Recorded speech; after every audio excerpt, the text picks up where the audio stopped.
Halo Sobat Komsos, ketemu lagi di Bisik, Bincang Asik bersama Komisi Komsos Keuskupan Bandung.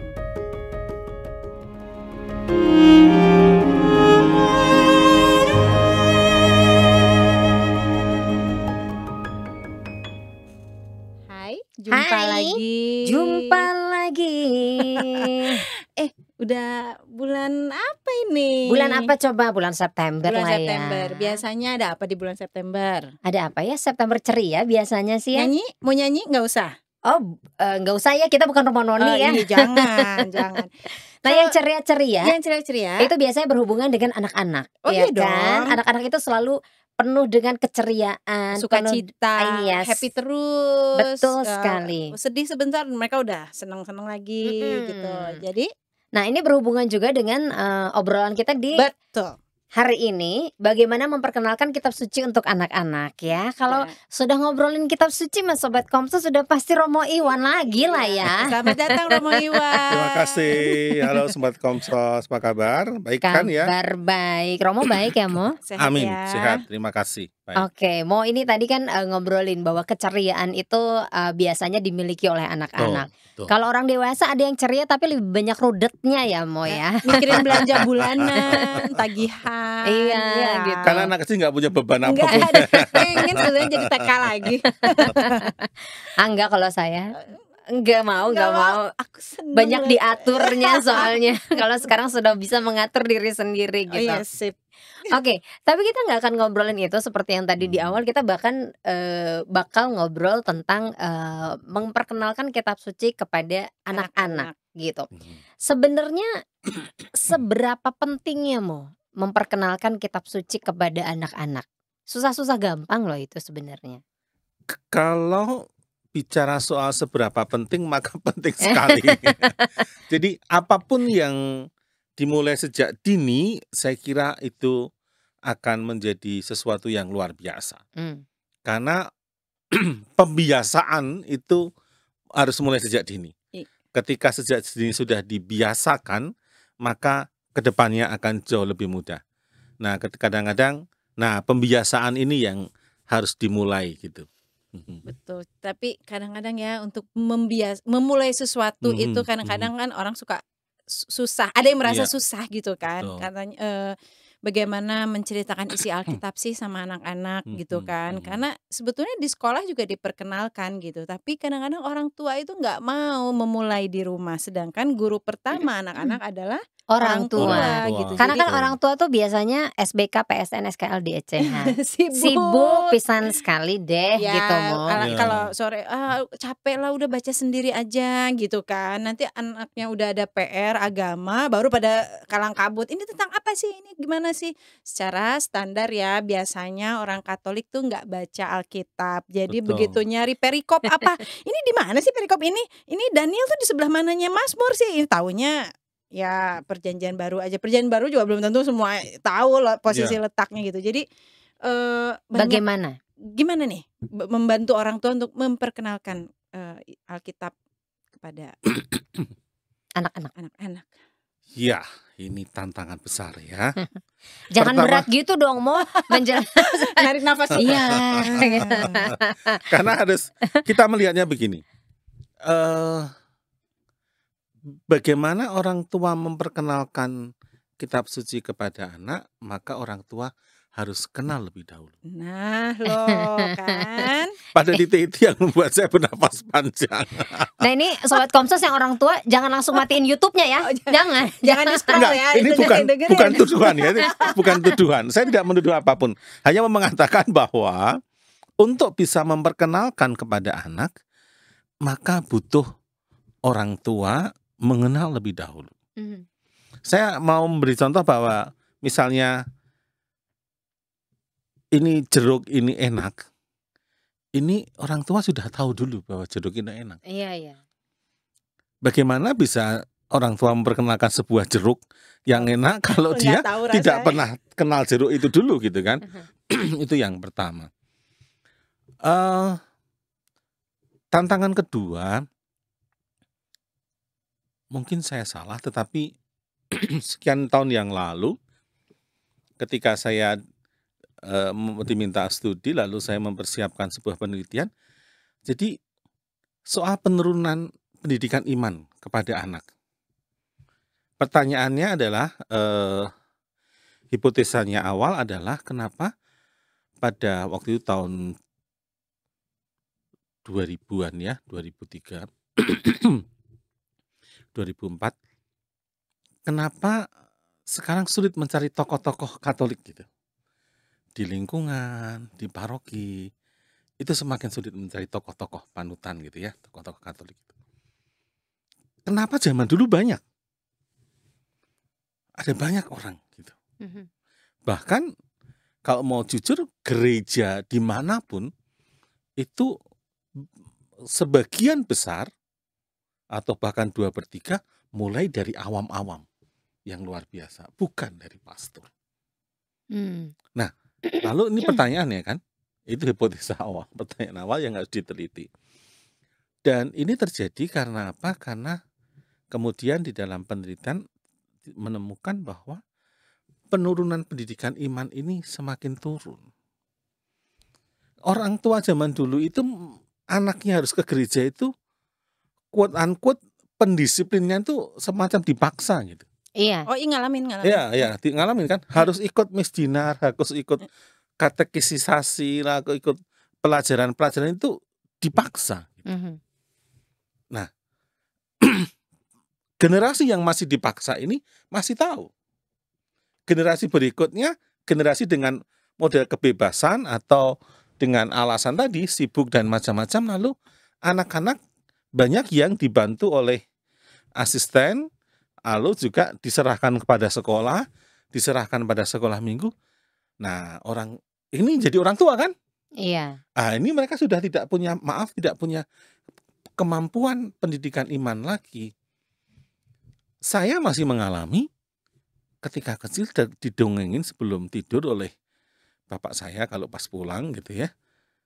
Lalu kemudian ketika saya besar tahu loh, dongeng itu ternyata ada di kitab suci gitu.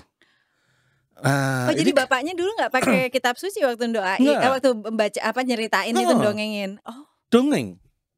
Misalnya saya waktu itu saya tuh dianggap susah makan gitu ya. Katanya kata ibu saya itu kalau makan ibu sampai menangis gitu 2 jam 3 jam baru selesai gitu ya, katanya. Kayak anakku. Lalu bapak itu ketika saya susah makan dan menolak ini itu, lalu bapak cerita kisah anak yang hilang. Tafsirnya pasti salah kalau sekarang ya. Tafsirnya apa? Tetapi bagi bapak mau mengatakan ini loh, ada orang kalau nakal itu nanti makan ampas babi. Di otak saya babi itu mengerikan gitu kan. Jorok banget. Makan ampas babi apalagi lalu. Nah ini kan kayak gitu-gitu.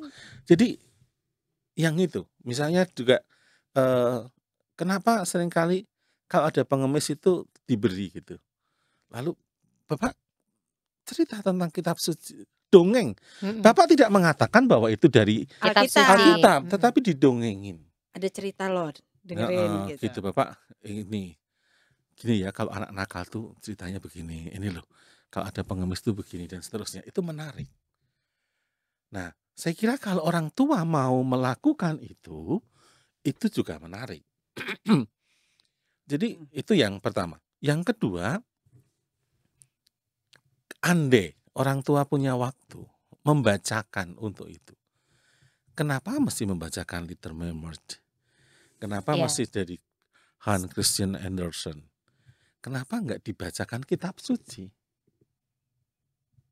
Sebelum tidur. Sebelum tidur, pembacaan. Karena kalau kita, ya jangan mengambil yang rumit-rumit ya. Jangan mengambil tentang 10 perintah Allah yang rumit. Kitab suci banyak cerita yang menarik. Kan sekarang juga ada kitab suci anak kan ya? Bisa juga pakai kitab suci anak, tetapi kadang-kadang kalau sebetulnya kan tema-tema di kitab suci ada banyak yang menarik ya. Ada Samson, ada Daud, ada Salomo, ada Daniel, ada banyak kisah-kisah yang menarik yang juga bisa dibacakan. Sebetulnya yang menarik kan sebetulnya orang tua itu punya bahasa khas dengan anaknya. Pakai bahasa anak. Ya, artinya bahasa khas itu setiap orang tua dengan anaknya punya bahasa yang khas. Mhm. Kalau orang tua membaca satu perikop kecil, membahasanyakan kembali kepada anaknya akan masuk. Iya benar. Maka sebetulnya poinnya ada pada orang tua. Tentu ini omongan orang yang tidak menikah dan tidak punya anak. Single loh yang ngomong. Artinya saya tidak bisa menuntut banyak, tetapi harapannya sebetulnya banyak orang tua ya yang melakukan membacakan untuk anaknya dan juga itu. Masih ada kok Mo yang Ya masih begitu. gitu, maka ganti dengan cita-cita kitab suci gitu. Aha. Nah, lalu kalau yang lain sebetulnya juga banyak aplikasi tentang kitab suci juga. Mhm. Hanya orang tua sekarang ini maaf ya, banyak kali saya lihat di restoran itu orang tua makan anaknya pegang HP itu. Iya. Kenapa nggak ditampilkan kisah-kisah kitab suci yang juga menarik di dalam aplikasi-aplikasi gadget itu gitu. Saya kira itu harus mulai dengan di sana. Jadi kalau anak-anak itu pasti menarik dengan cara itu. Berarti gini, apa yang tadi metode kan? Cara, ya Iya betul. kan, betul. caranya. Seperti yang tadi Romo Iwan cerita bahwa dulu bapaknya Romo Iwan kan menceritakan kisah itu. Pakai bahasa yang Ya, biasa, bahasa di Iya, rumah betul. gitu. Mhm. Berarti metode yang kali ini yang paling pas untuk memperkenalkan kitab suci kepada anak-anak tuh seperti apakah dongeng yang tadi masih bisa dipakai? Kan zaman sekarang mah anak-anak kayaknya lebih visualisasi ya, Ya visual. lebih pakainya. visual kan? Ya, Gitu. artinya ada anak-anak yang visual gitu ya. Mhm, Maka ada aplikasi-aplikasi di gadget mhm. tentang kisah-kisah kitab suci dalam bentuk kartun. Iya. Saya lupa, tetapi saya pernah lihat kartun di televisi itu tentang Nuh loh. Oke. Ada. Artinya itu juga menarik. Mhm. Tetapi maksud saya gini, kalau orang tua bercerita, itu kesempatan orang tua untuk bicara pada anak. Pesan-pesan moral itu ada pada orang tua kepada anak. Dan anak itu walaupun ngantuk, itu masuk loh. Iya. Telinganya tetap hidup Iya. walaupun dia ngantuk ini Iya, telinganya betul. mah dengar. Betul loh. Anak-anak itu yang mau tertidur pun kalau diceritain tetap masuk loh. Tentu nanti kita bisa ngobrol ada ahli psikolog, tapi saya yakin itu ngantuk-ngantuk itu ingat loh. Nah ini kan mamanya punya anak 3 nih, Hmm. gitu. Memperkenalkan kitab suci kepada anaknya gimana? Memang dengan buku kan banyak buku cerita tentang kisah-kisah di Alkitab tuh banyak ya di toko gereja juga banyak yang Ya. jual Toko gitu. rohani Toko gereja ya. rohani emang waktu itu Canisius sih biasanya Ya. ya yang mereknya Canisius. Nah memang bahasa yang di situ kan bahasa formal karena anakku waktu itu masih TK jadi dibahasain pakai bahasa dia gitu. Ya, Jadi Zakheus itu badannya pendek karena nggak suka makan sayur. Jadi dia nggak tinggi-tinggi. Akhirnya waktu ketemu sama Tuhan Yesus dia naik ke pohon. Nah, jadi pakai bahasa yang kayak gitu. saya kira itu yang dimaksudkan gitu ya.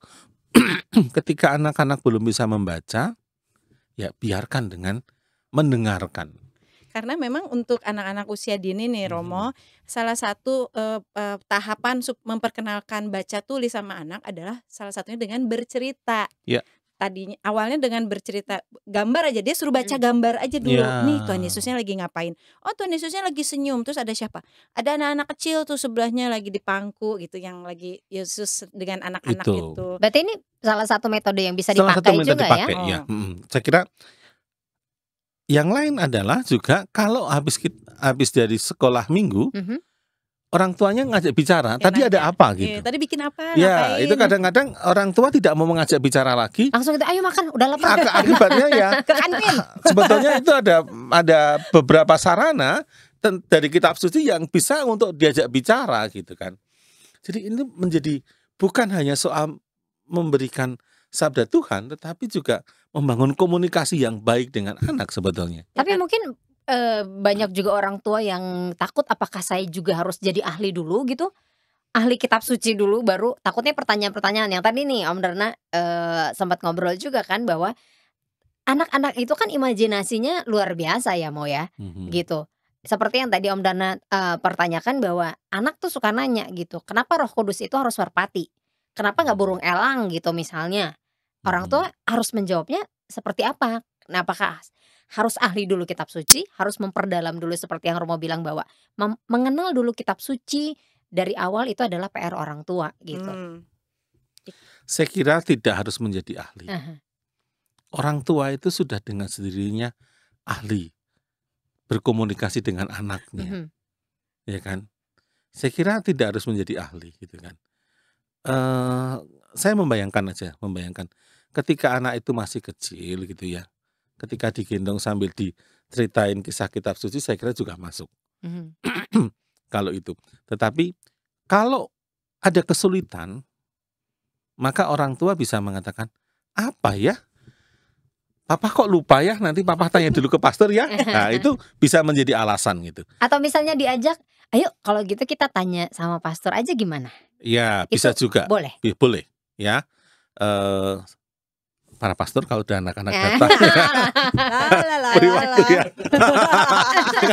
Ready ya, jangan cuma minta tanda tangan. Jangan cuma kasih tanda tangan Ya, tapi siap dengan jadi, pertanyaan. Tapi maksud saya itu bisa juga, tapi tidak harus menjadi ahli. Kayak tadi Maya juga cerita, membaca dulu lalu kemudian membahasakan kembali dengan bahasa anak-anak. Nah, kalau anak-anak sudah mulai bisa membaca, baik kalau diajak membaca bareng. Oh ya. Sehingga semacam latihan membaca, tetapi dari teks kitab suci. Sehari satu perikop pendek, yuk membaca kitab suci gitu. Sekarang bagaimana gitu. Nah, atau kalau udah mulai bisa cerita, tadi ceritanya apa gitu kan. Lalu juga bisa memancing. Artinya ada banyak cara, ada banyak sarana yang tersedia untuk orang tua gitu. Dan ini menjadi sarana pendidikan yang luar biasa. Artinya pendidikan moral di sana, pendidikan iman, pendidikan budi pekerti, apapun bisa dilakukan dengan cara ini gitu. Ikut doa lingkungan juga sebetulnya salah satu sarana orang tua untuk mengerti tentang firman ya. Iya. Jadi saat ketemu pertanyaan anak minimal dia pernah ada, oh waktu itu di doa lingkungan nih pernah dibahas nih tentang perikop ini. Karena saya ngalaminnya gitu, mau sempat gitu kan pas doa lingkungan terus ngebahas satu perikop apa gitu kan. Terus pas kebetulan anak ada tugas agama. Iya. Kok nyambung gitu. Apalagi kalau BKSN kan sekolah-sekolah Katolik sama kan temanya Ya, gitu. Jadi betul. apa yang dibahas di doa lingkungan terus anakku ada tugas dari sekolah itu kemarin mau bahas gitu. Jadi Ya. kalau untuk yang udah bisa baca yang kelas besar sih masih nyambungnya begitu. Berarti rajin ya di lingkungan ya. Berarti saya sekarang harus rajin dong mulai sekarang. Iya. Iya. Gak aktif aku, aduh. Santo Dominikus maafkan aku ya. Markus Selatan. Bisa apa orang Iya. lingkungannya. Jadi saya kira hal yang penting adalah memang sejak dini harus mulai dibiasakan. Tanggung jawab pertama dan utama ada pada orang tua. Orang tua ketika menikah, salah satu janji nikahnya akan mengatakan akan mendidik anak-anak yang dianugerahkan Tuhan kepada kami Dengan iman Katolik. secara Katolik yang baik. Salah satunya itu tadi. Ya, Membaca itu kitab salah suci. itu juga itu menjadi bagian dari janji yang diucapkan dulu gitu ya. Kan deg-degan langsung. Aku akan ingat itu berarti. Aku akan ingat Diajarkan berarti. secara iman Katolik. Berarti harus ada waktu khusus nggak mau? Seharusnya tidak harus ada waktu khusus. Karena kan gini, kalau misalnya anak-anak tuh biasanya kan pembiasaan diri. Misalnya oke, jam habis makan malam nih kita akan mulai membaca. Kadang-kadang kalau misalnya atau misalnya yang tadi dongeng sebelum tidur gitu. Apakah memang itu harus terbiasa dengan waktu tersebut agar agar anak-anak juga terbiasa dengan itu gitu. Jadi waktunya sekarang nih mama papa gitu untuk membaca Alkitab. Ada sih. Saya kira tergantung situasi ya. Maksud saya gini, bagaimana anak dalam keluarga itu ya. Ketika dalam keluarga misalnya dibiasakan dengan dongeng sebelum tidur akan mudah mengatur itu. Tetapi ketika tidak, ketika mau tidur didongengin malah ini papa saya kesambet gak? Aku pernah jadi terjebak dalam sarapan pagi pernah loh sambil ngoles terus anaknya nanya.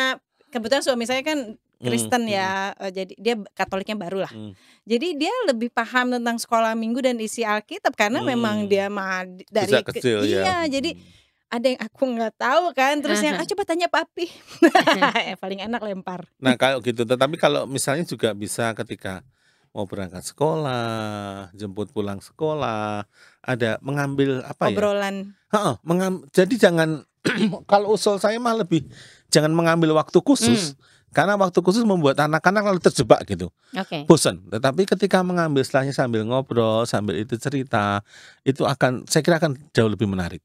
Sehingga sesuatu yang nampaknya biasa-biasa tetapi nilainya menjadi luar biasa gitu. Di sekolah Katolik tuh sekarang sudah banyak kan, ada satu hari di mana membahas tentang firman Tuhan. Nah, salah satunya di sekolah anak saya nih yang bocil TK. Terus setiap hari Jumat itu ada Jumat Firman. Nah, nanti saya tanya, tadi Jumat Firman ngapain?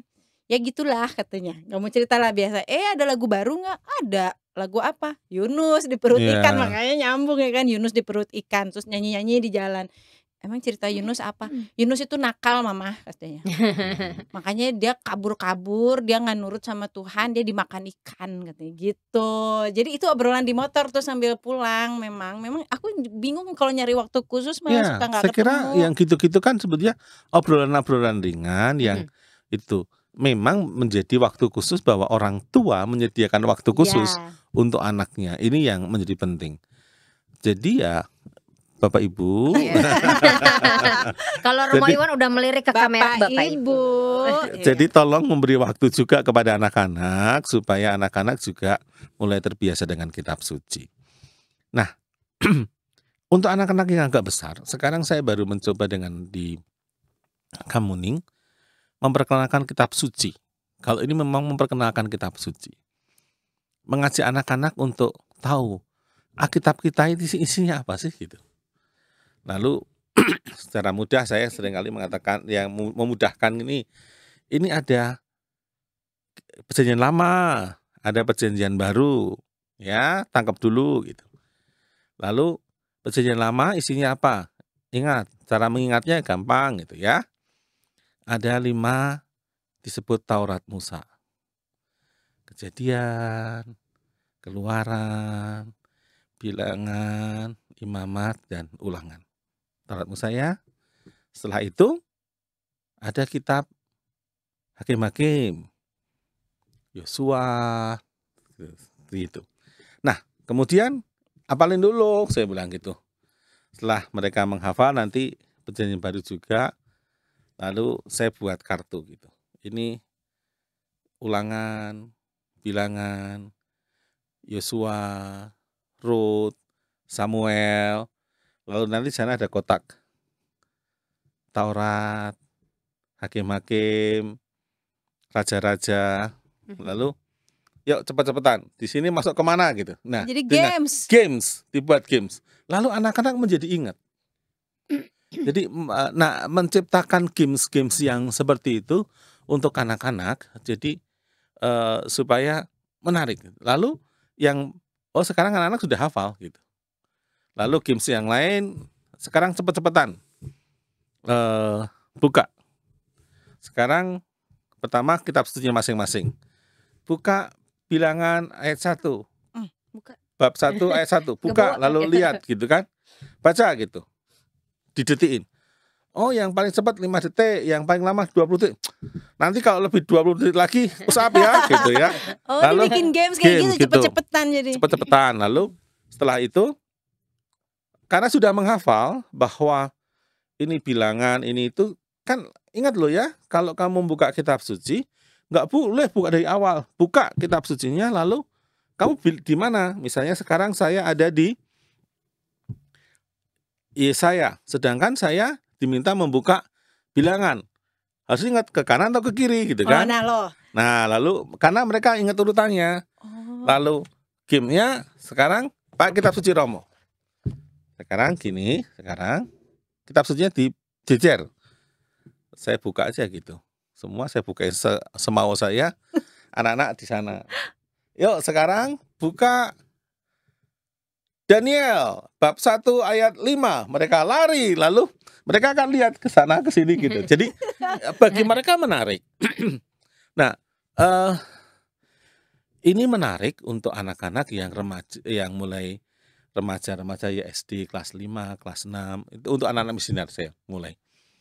Dan latihan dengan demikian membuat mereka ternyata anak sekarang butuh bergerak. Jadi kalau saya ngomong begitu di depan mereka, Cuman ngomong mereka doang, bosan. ya ngantuk karena Ngantuk. biasa lihat yang Jadi bergerak. mereka saya suruh bergerak. Biar Duduk. energinya habis Ya, gitu ya. gitu. Visual itu. Iya, jadi bergerak. Nah, lalu menarik dan tampaknya menarik bagi anak-anak karena sekarang saya yang tertekan. Karena tertekan karena Kenapa Mo? mereka menagih, kapan lagi gitu kan. Oh. Kan saya minta 2 minggu sekali gitu. Terus kok kita belum lagi? Loh kan kalian 2 minggu sekali. Kemarin katanya MPLS. Sekarang udah mulai nggak MPLS, kapan lagi? Oke. Karena harus berpikir gamenya apa lagi gitu kan. Iya. Artinya ini menarik. Jadi itu. Yang kedua, yang sekarang nanti dibuat di BKSN ini, kami mengadakan lomba storytelling. Nah lo asik tuh. Jadi ini terbuka untuk umum dan anak-anak sudah terbiasa dengan storytelling. Yunus itu bisa diceritakan dengan menarik. Oke. Maka kisah Yunus dibuat storytelling ya. Ini Jadi- dari usia berapa? Dari usia TK sampai kelas 6. Ikutan boleh nggak? Jadi itu. Jadi nanti ini Komisi Kitab Suci bekerjasama dengan Kopsos. Jadi karena ini berkaitan diupload di YouTube kan. Jadi supaya nanti Sekolah-sekolah bisa ikut dong ya, maksudnya bisa. ya bisa lewat paroki, bisa lewat sekolah, tapi perorangan. Nanti kalau nggak salah hadiahnya juara pertama 1 juta. Apa? Ikut yuk. Nggak bisa Bu. Betul ya Om ya? TK Betul. sampai kelas 6. Jadi juara pertama 1 juta. Oh 1,5 juta. Ya gitu. 1,5 juta, 1,150. Lalu ada yang Wow. favorit itu 1 juta. Aku mau ikut. Jadi ada 2 kategori, kelas TK sampai kelas 2 SD, kelas 3 lalu nanti sampai kelas 6.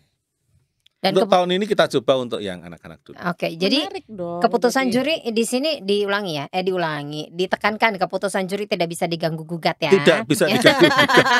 Menggugat Biasanya ke yang- Kompos. Bos Biasa- Komsas. Iya biasanya yang protes tuh orang tua, kok Cerita kayak gitu, anak saya lebih bagus loh ngomongnya. Ini siapa yang jadi juri? Mama. Nah, ini hanya sebetulnya harapannya supaya anak-anak juga terangsang. Iya. Dan yang kedua, yang lebih penting kalau anak TK harus storytelling, orang tuanya membaca. Oke. Orang tuanya dipaksa untuk membaca baca dan dan mengajari anaknya. iya, karena belum bisa baca, dia pasti Iya. mengadaptasi apa yang diomongin ibunya. Dan nggak gitu. mungkin susternya kan? Enggak, babysitternya enggak. Itu. Berarti ini bukan hanya tugas Bia saja ya. Iya, ini Ya kan, tugas orang- orang tua. Orang tua kan kadang-kadang udahlah cukup lah di Ya. Bia atau di Sekami gitu kan ya. Oh, berarti Bia juga kan tapi perlu kalender liturgi kan ya, Mo ya? Bia Ya. itu kegiatan-kegiatannya kan harus sesuai kalender liturgi kan? Dia ada yang tergantung masing-masing, tapi biasanya ikutin tanggal liturgi dengan beberapa permainan. Saya kira itu mengajak anak-anak untuk belajar kitab suci, memperkenalkan dengan cara mewarnai, dengan cara Bikin handout apa ya, gitu, prakarya. prakarya. Saya kira itu menjadi berbagai macam sarana. Nah kalau misalnya dengan kitab suci bergambar bagaimana nih untuk anak TK berarti kan menarik juga. Ada kitab suci bergambar kita itu kan masih banyak teksnya daripada Iya, gambarnya. iya, Itu iya. soal. Betul. Sementara untuk anak-anak kecil itu harus lebih banyak gambarnya, visualnya daripada teksnya. Dan saya kira ada yang di gadget-gadget jauh lebih menarik daripada kitab suci. Di YouTube tuh banyak kisah-kisah Alkitab sebetulnya. Iya, Dan sebenarnya itu maka seru. orang tua kenapa nggak memberikan anaknya pada kisah itu gitu kan? Anak saya nggak maunya gini. Iya, karena dibiasakan sejak awal seperti itu. Kalau sejak awal diajak untuk melihat itu, saya kira berbeda ceritanya. Seru sih kalau misalnya di sekolah-sekolah juga anak-anak ya jadi kayak ada nilai-nilainya tuh jangan cuma berpaku dengan buku agama. Anak-anak tuh kalau hanya berpaku sama buku agama itu bosan, esensi atau yang dimaksud tuh nggak Iya. nyampe Mo. Jadi memang gurunya juga harus kreatif ya Jadi jangan hanya guru TK yang dituntut kreatif. Sebetulnya guru SMP dan SMA itu juga harus kreatif menciptakan atau memperkenalkan isi Alkitab dan kitab suci sama anak-anak remaja loh. Itu belum kayaknya. Sebetulnya itu kan setiap di sekolah itu kan ada literasi ya. Ada. Waktu literasi, kenapa dia nggak diisi membaca kitab suci? Saya tahu di SMA negeri di Subang misalnya, itu literasi diisi membaca Al-Quran. Ada mereka. Iya, ini yang luar biasa. Kalau sekolah-sekolah Katolik itu literasinya daripada kisah-kisah yang lain, baca kitab suci. Karena anak sekarang udah senengnya baca webtoon dari HP. Kenapa? Webtoon itu apa? Jadi kartun kayak komik tapi di aplikasi HP. Ya kayak gitu-gitu. Jadi kan perlu perlu diseling lah ya gitu. Anak-anak juga harus nih tahu kisah-kisah kitab suci, kisah-kisah rohani gitu. Jadi aduh kalau sebetulnya ada kitab suci yang bentuknya komik, sebetulnya ada, tetapi kok saya mencari cetakannya lagi ya nggak ada ya. Kami punya hanya beberapa di perpustakaan, tetapi untuk jumlah banyak kok belum ketemu. Maksud saya kalau komik gitu menarik sebetulnya ya. Buat anak-anak ya. Untuk anak-anak yang biasa membaca. Tapi kalau anak-anak sekarang senang dengan kartun, saya kira kalau di aplikasi sudah banyak kartun tentang kitab suci, hanya orang tua yang perlu filter lagi menyari lagi untuk itu. Jangan hanya soal kadang-kadang nggak jelas YouTube-nya. Iya. Tapi sebenarnya ini menarik loh yang metodenya Romo Iwan bisa diperkenalkan juga kepada anak-anak TK gitu ya, kepada anak-anak kecil yang hanya untuk ngasih tahu dulu awalannya gitu. Ini kitab Perjanjian Lama apa aja, kayak bilangan dan lain sebagainya gitu. Itunya dulu, jangan dibuka dulu gitu. Jadi dia tahu dulu letak awalannya. Saya kira kalau apa, itu gitu. mungkin untuk anak SD ya. Kalau TK lebih mendengarkan cerita lagu. Pakai lagu. Dan nanti BKSN ada lagunya juga. Ada lagu-lagunya. Dan yang menjadi masalah kan ini, anak-anak itu di gereja nggak tersentuh dengan sabda Tuhan gitu. Karena saya mengakui bahwa kalau menyiapkan khotbah nggak pernah berpikir untuk anak-anak. Ya berpikir untuk orang tua gitu. Kecuali misa anak. Maka juga dan mempersiapkan misa anak kan butuh energi ya. Yeah. Nah lalu makanya kadang-kadang kok jarang banget itu di paroki saya sendiri didorong-dorong ya mempersiapkan. Saya senang dengan Romo Bambang, mungkin saya belajar dari Romo Bambang Murti yang di Jogja. Ini caranya bagaimana dengan anak-anak menjadi dekat karena apa? Tidak formal gitu. Maka kalau saya misa, saya akan turun dari altar gitu, lalu mengajak anak-anak berdoa ya. Yuk ngikutin Romo berdoa gitu, supaya mereka terlibat. Karena kalau enggak anak bosan. Di Kemuning itu anak-anak Bina Imannya ya, datang ke depan itu saat misa nggak cuma diberkati, tapi mereka tampil depan altar menghadap ke umat. Lalu mereka menyanyikan lagu yang mereka nyanyikan saat Bina Iman tuh. Jadi dari ruang Bina Iman tuh digiring nih sama kakak-kakaknya ke depan altar dan menghadap umat. Itu keren loh di Kemuning. Tapi kan tidak semua paroki ya. Enggak semua parokinya di Kemuning karena supaya orang tua tahu juga lagunya apa. Karena ketika orang tua juga kadang-kadang nggak ngerti kan nyanyi lagu apa sih gitu. Pastornya juga nggak ngerti. Gitu. Maka kalau pas Injil saya cerita. Kalau misa, saya tidak membacakan Injil gitu, tapi saya menceritakan Injil itu. Mungkin salah secara liturgis. Tetapi bagi anak-anak ini penting bahwa mengalami bahwa misa itu sesuatu yang menarik juga gitu. Jadi misa itu bukan urusan orang dewasa, bukan acaranya orang dewasa. Maka mereka mendapatkan sabda Tuhan dengan cara itu gitu. Iya, jadi ikut dengerin juga. Jadi nggak sibuk kalau misalnya dia pun duduk sama orang tuanya, dia nggak sibuk gangguin orang tuanya atau jalan-jalan atau lari-lari ya. Tapi dia ada sesuatu nih yang aku bisa, oh ini kok pakai bahasaku ya gitu. Lagi cerita apa sih gitu kan. Tapi sebenarnya mungkin bisa juga nih setelah pulang dari gereja akhirnya orang tua ngobrol sama anaknya tadi bisa. homili Itu atau penting tadi ya. isi. Saya kira kalau orang tua menceritakan kembali isi kitab suci cukup, nggak usah mengulang khotbahnya Romo gitu. Iya. Hanya persoalannya kadang-kadang orang tua juga bacaannya apa, pulang gereja udah lupa juga. Kakinya ngelewatin pintu gereja juga udah lupa. itu menjadi soal. Itu ya pesan juga untuk orang tua, jangan pernah terkejut dengan pertanyaan anak-anak gitu kan. Entah tentang Tuhan, entah apa yang dilihat di gereja tentang sabda Tuhan. Ya kalau orang tuanya nggak mengerti tadi, harus berani oh bentar ya, papa lupa mama lupa nanti mama tanya ke pastor ya gitu. Atau Gitu, kita cari tahu bareng-bareng ya di via Google Google ya bisa gitu ya, Coba kadang-kadang kan gitu cari ya. gitu. Seperti tadi pertanyaan, kenapa sih kok burung merpati gitu? bukan burung elang gitu ya. Misalnya gitu misalnya hal-hal yang kayak gitu. Kadang-kadang ada pertanyaan konyol, saya pernah anak kecil tanya, "Pastor, gereja pakai AC Tuhan Yesus nggak kasihan?" Saya nggak nangkep. Oh, disalib. Oh, kenapa? Kedinginan. Tuhan Yesus kan nggak pakai baju, nggak dingin. Masih itu dia Nah, lihat salib. sebetulnya ini pintu masuk untuk berkata-kata yang bagus, tetapi ketika saya udah ketawa dulu. Ya, lalu sebetulnya kan kenapa begitu juga menarik gitu. Kenapa mesti disalib gitu? Itu bisa menjadi sarana katekese yang baik gitu. Karena anak-anak sekarang tuh mikirnya cepet loh Iya, karena mereka lebih kritis kan, Iya. anak-anak zaman Bisa pulang sekarang. sekolah ada pertanyaan gini, "Mama tahu nggak kenapa Tuhan Yesus mati di kayu salib?" Aku tuh langsung yang, aduh ngejelasinnya versi apa ya? Bahasa apa ya gitu kan? Takut salah kan Mo. Gimana kalau aku langsung cut gini Mo, gimana kalau nanti hari Minggu kita ketemu pastor dulu ya habis bina. Enggak, aku tahu jawabannya apa. Untuk menebus dosa manusia. Terus gue diem dulu. Ini dapat siapa yang bilang gitu? Miss di sekolah.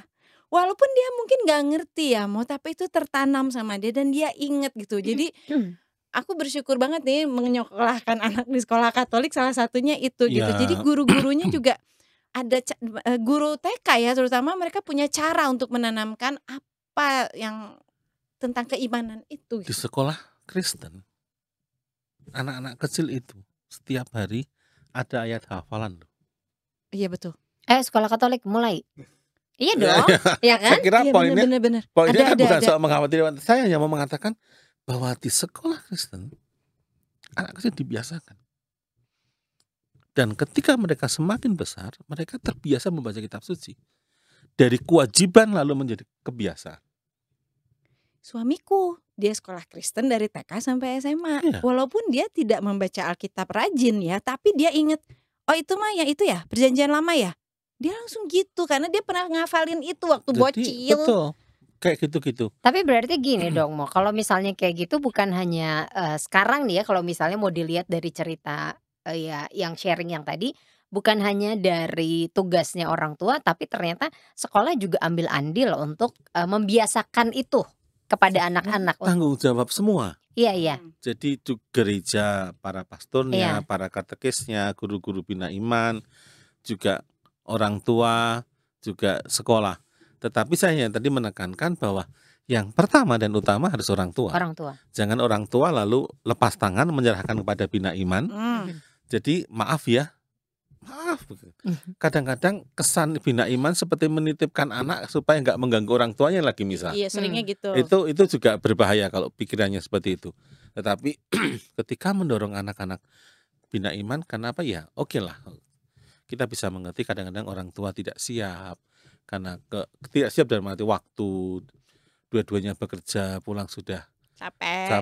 Bukan hanya capek, itu udah sore kan, anak udah saatnya tinggal memberi makan anak-anak dan seterusnya gitu. Udah sore, udah capek, udah lelah, dan juga ternyata mama dan papa jarang baca kitab suci, jadi bingung kalau ditanya. Gitu. Jangan nanya kayak gitu, nanti tanya sama guru kamu aja lah di sekolah. Nah yang kayak gitu-gitu kadang-kadang itu membuat anak males gitu. Jadi akhirnya nggak mau nanya lagi, nggak mau bahas lagi. Ya. Jadi mulai dari sekarang nih, apalagi pas ini adalah bulan kitab suci nasional, bukan hanya orang tua saja yang sharing di lingkungan, tapi yang tadi sebelumnya kita udah bahas juga bahwa yuk mulai dari keluarga, libatkan anak-anak untuk senang, untuk lebih mencintai juga, menyukai kitab suci gitu, bahwa jadi akhirnya punya hubungan yang bagus antara orang tua, anak, dan juga kitab suci gitu ya Mo ya. Nah BKSN selain yang tadi lomba storytelling, apalagi kegiatannya? Ada bahan untuk anak-anak, ada bahan untuk remaja, dan juga orang dewasa. Tentu untuk anak-anak akan dibagikan ke paroki dan sekolah-sekolah Katolik, yang remaja juga untuk paroki dan sekolah-sekolah Katolik. Sebetulnya saya berharap mungkin kita bisa bikin bahwa ada acara seminggu sekali membaca kitab suci bersama-sama. Di? Ya, kita lewat online begini mengajak seluruh anak-anak di seluruh keuskupan ini, yuk misalnya hari apa, jam 6 sore atau jam 5 sore, yuk kita membaca kitab suci bersama bareng-bareng dengan Kak Maya dengan Kak Krisan misalnya gitu kan. Jadi membaca aja untuk anak remaja, kita ajak membaca. Yuk membaca bareng. Mereka di rumahnya masing-masing secara online, mungkin kita bisa pikirkan bersama. Itu pasti akan menarik. Om Stef, program baru. Coba sebutkan. Seminggu sekali aja Om, gitu kan. Iya. 7 buah Roh Kudus apa aja? Kan. Artinya kalau kita kan bahan Yunus dengan Yuel itu kan pendek. Amat pendek. Dan kalau kita membaca dibagi 4 minggu gitu, tiap hari apa bersama dengan Komsos Keuskupan. Berarti selama BKSN ini? Ya, bulan September bersama dengan Komsos kita bersama-sama membaca kitab suci bareng, dan kita menyapa adik-adik kita yang sudah bisa membaca, siapkan kitab sucinya, kita hanya bicara membaca bersama. Saya kira kalau ini bisa menjadi pancingan untuk gerakan membaca kitab suci bersama. Dan kalau misalnya streaming itu kan bukan hanya di Bandung saja yang bisa nonton ya kan? Banyak orang jadi yang skalanya bisa, nasional. Bisa semua gitu. Kalau kita bisa membuat nasional, streaming, internasional juga. Iya. Iya. Penontonnya kadang. Kalau kita bisa streaming bersama-sama, lalu tiap Jumat kita wartakan, yuk ada hari apa tertentu, jam tertentu kita akan membaca kitab suci bersama gitu. Jadi kayak Bina Iman online.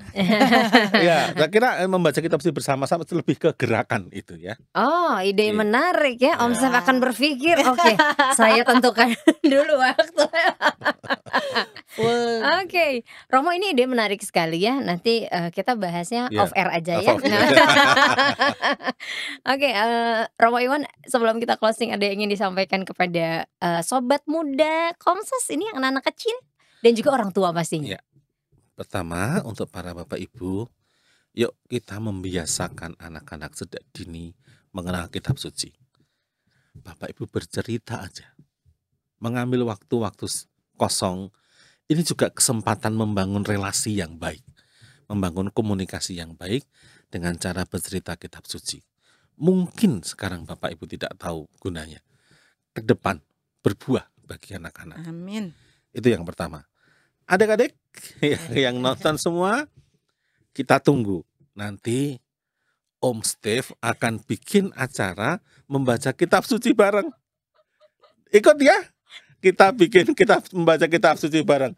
Pasti menarik. Ada Kak Krisan, ada Kak Maya, nanti juga bersama Romo Iwan kita baca kitab suci bareng. Lalu nanti pasti kita akan mengambil sedikit pesan untuk adik-adik. Oke? Oke, Romo. Sengaja ini langsung dijebloskan Romo Iwan ya. Cemplungin Biar kakak-kakak ini biasa dengan kitab suci juga. Aduh, seru banget Romo Iwan, makasih ya. Terima kasih sudah banyak hadir. Ya. Kita tunggu program baru dari Komsos selama bulan Kitab Suci Nasional 2023. Kak Maya, kita closing yuk. Oke, terima kasih Sobat Komsos sudah menyaksikan edisi Komsos kali ini. Nantikan episode selanjutnya pastinya ya. Saya Krisan Maharani, saya Maya Regina, dan juga Romo Iwan pamit. Ketemu lagi di episode selanjutnya. Bye.